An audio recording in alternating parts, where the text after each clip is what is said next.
दुनिया का अगर आप एवोल्यूशन देखो तो आप नोटिस कर सकते हो कैसे हमारी इकोनॉमिक और पॉलिटिकल आइडियोलॉजी ग्रो की है। तो feudalism was the era where there was not much profit, everything was localised, it was mostly agrarian.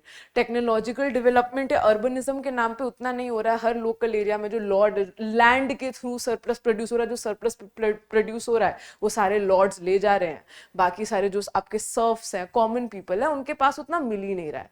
Cash की जरूरत नहीं है क्योंकि जो उनको चाहिए उनको अपने एरिया में मिल जाता है। तो फ्यूडलिज्म में बहुत ज्यादा प्रॉफिट नहीं हो सकता है।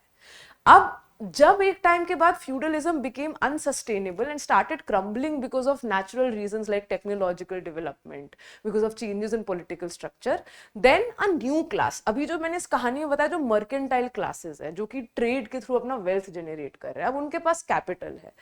और जो पॉलिटिकल ग्रुप्स हैं, जैसे कि अब मोनार्क्स जो कि होली रोमन एम्पायर या कैथोलिक चर्च की शैडो से निकल रहे हैं। इससे पहले कोई सेंट्रल रोमन एम्पायर के बाद तो कोई सेंट्रलाइज मोनार्की नहीं थी यूरोप में। अब उनको भी अपना पॉलिटिकल होल्ड असर्ट करना है।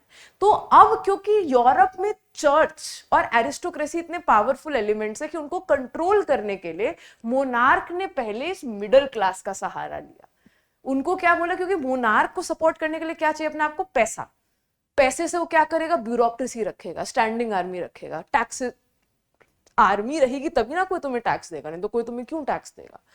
नहीं तो तुम कैसे अपनी अथॉरिटी असर्ट करोगे, अगर तुम पावर ही नहीं इंपोज कर सकते किसी पे तो तुम्हारी अथॉरिटी कोई मानेगा नहीं। वो पैसा उनको कमा के दे सकते हैं these mercantile groups.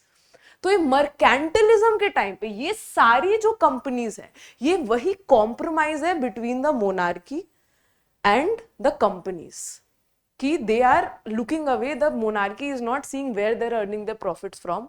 The monarchy just wants the money.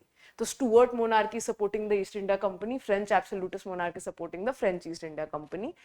And as a result there, जब हम कलोनियलिज्म में आएंगे, इसीलिए फिर कल मैं आपसे इसलिए पूछूंगी क्योंकि इस टाइम पे आप देख सकते हो कि जब तक ब्रिटिश ईस्ट इंडिया कंपनी अभी ऑपरेट करी 18th सेंचुरी में, उसका बस एक ही मोटिव है इंडिया में, to earn profits from trade, to obtain Indian goods at a cheap rate and sell them at a high price in Europe and in the rest of the markets.